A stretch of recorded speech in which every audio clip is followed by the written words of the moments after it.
नमस्कार साथियों, मेरा नाम विकास और मैं स्वागत करता हूं साथी आपका एक और नई वीडियो में। आज के इस वीडियो में बात करने वाले हैं, हमारे पास में एक और यहाँ पे कंसेप्ट है जो आपका होता है कंपोजिट, यानी जो आपका कंपोजिशन फंक्शन होता है जिसको बोलते हैं संयुक्त फलन होता है।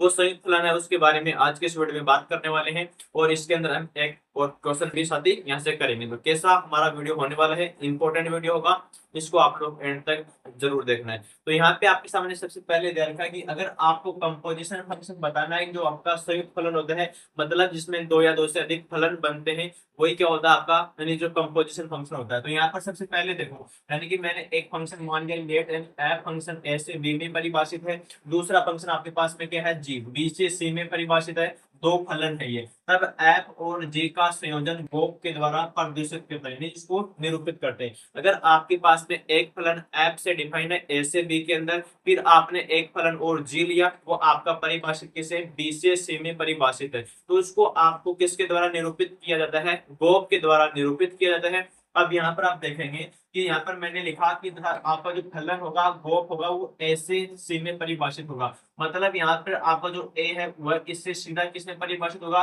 नंबर 3 में, यानी तीसरा जो आपका क्या है, सी है, उसमें परिभाषित हो जाएगा यहाँ पे। और आगे यहाँ पर दे रखा है कि इसको हम प्रदर्शित करेंगे कि जो गोप ए सबसेट, यानी ए इसका हो जाएगा ए में सी से परिभाषित हो रहा है। जहां पर गोप अक्ष होता है वो जी क्लोज इंटरवल एफ ऑफ अक्ष, यानी ओवरऑल जो आपका अक्ष बिलोंग करता है ए के द्वारा परिभाषित है। अब आप लोग देखेंगे कि हमारे पास में एक हमने तीन सेट लो आप लोग, एक तो सेट आपके पास में ए है, एक सेट बी है और एक सेट आपके पास में सी है। तो यहाँ पर सेट ए लिया है, यहाँ पर सेट बी है और यहाँ पे सेट आपके पास में क्या है, सी दे रखे हैं। अब मैंने क्या बोला कि जो आपका ए है वो बी में परिभाषित है, तो ए को बी में परिभाषित कर दिया, लेकिन उसमें फंक्शन कौन सा ऑपरेट हो रहा है, यहाँ पे फंक्शन आपका एफ ऑपरेट हो रहा है। इसके बाद में अगला देखो, जी से बी में परिभाषित है, तो आपका जो आपका बी है वो सी में परिभाषित है, लेकिन इसमें फंक्शन कौन सा है, जी है, तो इसको मैंने जी दिखा दिया। अब आपको करना क्या है कि इसके अंदर अगर आपने कोई एलिमेंट अक्ष लिया, तो इसके अंदर आप बी में पहुंचोगे तो वो आपका एफ ऑफ अक्ष बन जाएगा, यानी इसका क्या हो जाएगा, आपका कंपोजिशन हो जाएगा। इसके बाद में एफ ऑफ अक्ष को आप आगे लेकर जाओगे तो यहाँ पर जी आएगा, तो वो जी ऑफ एन क्या हो जाएगा, जी एफ ऑफ अक्ष हो जाएगा। ठीक है, तो यहाँ पर आपके पास में जो पहला एलिमेंट ए का होगा, वो डायरेक्ट आपको तीसरे सी से रिलेशन दिखाएंगे, तो वो आपका गोप के द्वारा प्रदर्शित होगा। तो यहाँ पर ये अक्ष हो गया, सेट आपका ए है, इसमें एलिमेंट एक अक्ष लिया था, यहाँ पर एफ ऑफ अक्ष बन गया, यहाँ पर जी एफ ऑफ अक्ष बन गया। मतलब क्या है कि यहाँ पे फलन एफ था, यहाँ पे फलन आपका जी बन गया। साथ ही यही आपका कॉन्सेप्ट है कि वो किसके द्वारा निरूपित होगा, गोप के द्वारा निरूपित होगा।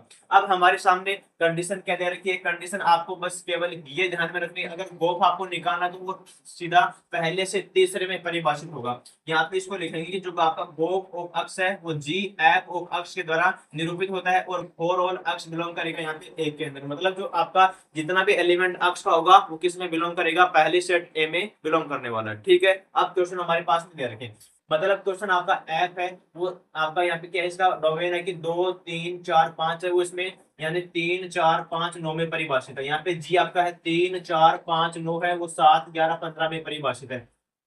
और यहाँ पे वैल्यू दे रखी है, एफ टू का वैल्यू 3 है, एफ थ्री का वैल्यू 4 है, एफ फोर का वैल्यू यहाँ पे 5 का वैल्यू 5 है, एंड जी थ्री का और जी फोर का यहाँ पे 7 दे रखा है, और जी फाइव और जी नाइन का 11 दे रखा है। देन आपको गोप निकालना है। तो क्वेश्चन नंबर जो आपका 1 होगा, यहाँ पे उसको सोल्यूशन कैसे करते हैं, सबसे पहले आपको निकालना है, इसमें गोप निकालना है। तो यहाँ पर आप लिखोगे जो गोप आपका होगा किसके लिए निकालेंगे, पहले आपका निकालना है 2 के लिए, तो यहाँ पर क्या बन जाएगा, गोप यहाँ पर 2 बन जाएगा। अब मैंने क्या बताया कि यहाँ पर देखो आपका जी ऑफ अक्ष था, यहाँ पे इसको लिखेंगे जी एफ ऑफ अक्ष लिखेंगे। तो पहले यहाँ पर क्या लिखना आपको कि जी लिखना है, और इसके अंदर आपको क्या लिखना है, एफ ऑफ अक्ष, मतलब यहाँ पे क्या हो जाएगा, एफ ऑफ 2 हो जाएगा। यहाँ पर ऐसा लिख दो। अब आपको पता है कि जो आपका एफ ऑफ 2 का वैल्यू यहाँ पे 3 है, तो यहाँ पे लिख दो इसके अंदर, तो यहाँ पर क्या आएगा, जी यहाँ पर क्या आएगा, 3 आ जाएगा, जी थ्री का वैल्यू। अब यहाँ पर देखेंगे जो आपका जी थ्री है उसका वैल्यू यहाँ पर आप लोग कितना है, जी थ्री, और जी फोर का वैल्यू यहाँ पे 7 है, तो यहाँ पर क्या आ जाएगा, 7 आ जाएगा। इसके बाद में आगे वाला निकालते हैं। यहाँ पर देखोगे कि जो आपका गोप होगा किसके लिए निकालते हैं, यहाँ पर आपका 2 हो चुका है, अब 3 के लिए निकालते हैं। तो यहाँ पर वो क्या बनेगा, यहाँ पर जी बनेगा, और यहाँ पर आ जाएगा आपका एफ ऑफ 3 आ जाएगा। यहाँ पर ऐसा लिखा हमने। अब एफ ऑफ 3 है, उसका वैल्यू यहाँ पर कितना दे रखा है, ये रहा एफ ऑफ 3, इसका वैल्यू 4 है, तो यहाँ पर क्या आ गया, जी आ गया और इसका वैल्यू यहाँ पर 4 बन गया। अब आप लोग देख सकते हैं कि G4 का वैल्यू यहाँ पर कितना है, यहाँ पर G4 का वैल्यू भी आपके पास में 7 है, तो यहाँ पर कितना आ गया, 7 आ चुका है। अब अगला वैल्यू निकालते हैं, तो यहाँ पर क्या आएगा कि गोप के लिए, यहाँ पर गोप कितना है, 3 हमने ले लिया, अब 4 लेंगे, तो गोप 4 के लिए यहाँ पर क्या बनेगा, यहाँ पर देखो ये तो G हो गया, यहाँ पे हो गया एफ और 4 हो गया, इसका वैल्यू निकालेंगे तो एफ 4 का वैल्यू देखो यहाँ पे कितना दे रखा है, एफ 4 का वैल्यू आपके सामने कितना है, यहाँ पे 5 दे रखा, तो यहाँ पर आप लोग लिखेंगे क्या, G5 लिख देंगे, तो यहाँ पर हो गया G5 हो गया। अब इसके मान देखो, G5 का वैल्यू यहाँ पर आपके सामने कितना है, 11 हो गया, तो यहाँ पर ऐसे लिख देंगे। अगला वैल्यू निकालेंगे तो किसके लिए आएगा, जी यानी गो 5 के लिए आएगा, तो यहाँ पर लिखो गो, यहाँ पर आएगा 5 और इसके लिए लिखेंगे क्या, यहाँ पर आएगा G और यहाँ पर लिख दो एफ ओ 5 लिख दो। तो इसका मतलब है आपके सामने क्या बन गया कि जी एफ ओ 5 है, उसका वैल्यू देखो यहाँ पे 5 दे रखा है, तो यहाँ पर क्या हो जाएगा, G5 का वैल्यू आ जाएगा, यहाँ पर भी क्या बन गया आपका G5 का वैल्यू बन गया।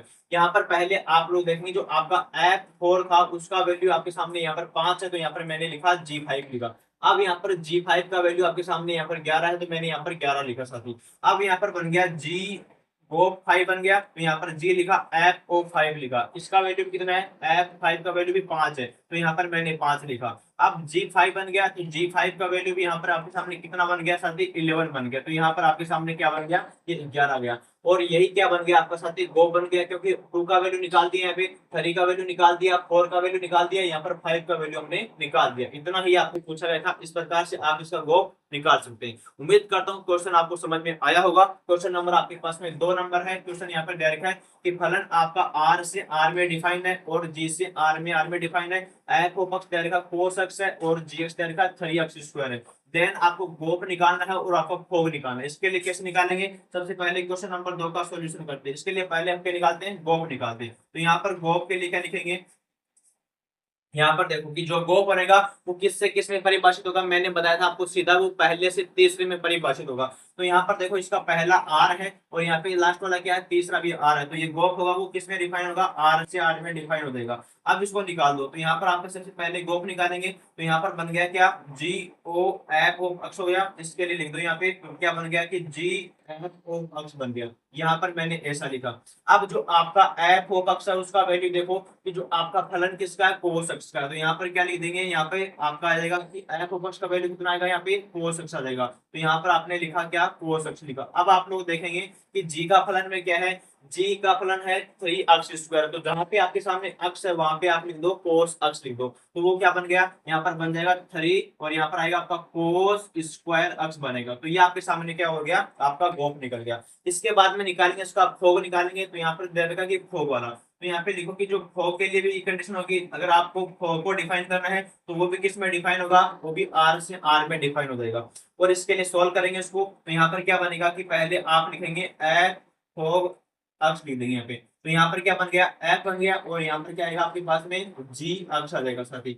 ये ऐसा लिखा कि एफ ऑफ जी एक्स हो गया। अब जी एक्स का वैल्यू देखो 3x² है, तो यहाँ पर आप क्या लिखोगे इसमें कि f का वैल्यू यहाँ पर आएगा और यहाँ पर हो गया 3x² हो गया साथी, ठीक है। अब क्या बन गया, जो आपका फलन f अक्ष है वो यहाँ पर क्या बन गया, कोस अक्ष बन गया। यहाँ पर आपके सामने अक्ष के स्थान पे इसमें क्या रखना, आपको 3x² लिखना है, तो यहाँ पर क्या बन जाएगा, यहाँ पर ऐसा बनेगा, ये हो जाएगा कि कोस हो जाएगा, तो यहाँ पर आएगा 3x² आएगा साथी। इस प्रकार से ये बन गया। अब आपको क्या बताया है, यहाँ पे देखा है कि यहाँ पे आपको प्रूफ करना है कि यहाँ पे फोग और गोप दोनों बराबर नहीं है। देखो साथी आपके सामने यहाँ पे जो आपने गोप निकाला वो तो क्या आ रहा है, 3 कोस स्क्वायर अक्ष आ रहा है। यहाँ पे आपने फोग निकाला, फोग क्या आ रहा है, यहाँ पे कोस 3 अक्ष स्क्वायर आ रहा है, तो ये आपका क्या बन गया, ये फोग बन गया। तो दोनों बराबर नहीं है क्योंकि इधर इसका मल्टीपल 3 है लेकिन इसका मल्टीपल 3 नहीं है। तो यहाँ पर क्या प्रूफ हो चुका है, यहाँ पर क्या लिख दोगे कि जो आपके सामने क्या हो जाएगा, यहाँ पर देखो कि जो आपका फोग है वो इसके बराबर नहीं है, इसके गोप के बराबर नहीं है। तो इस प्रकार से आप लोग इसको सिद्ध कर सकते हैं। उम्मीद करता हूँ साथी कॉन्सेप्ट आपको समझ में आया होगा। इस प्रकार से आप लोग क्वेश्चन को सॉल्व कर सकते हैं।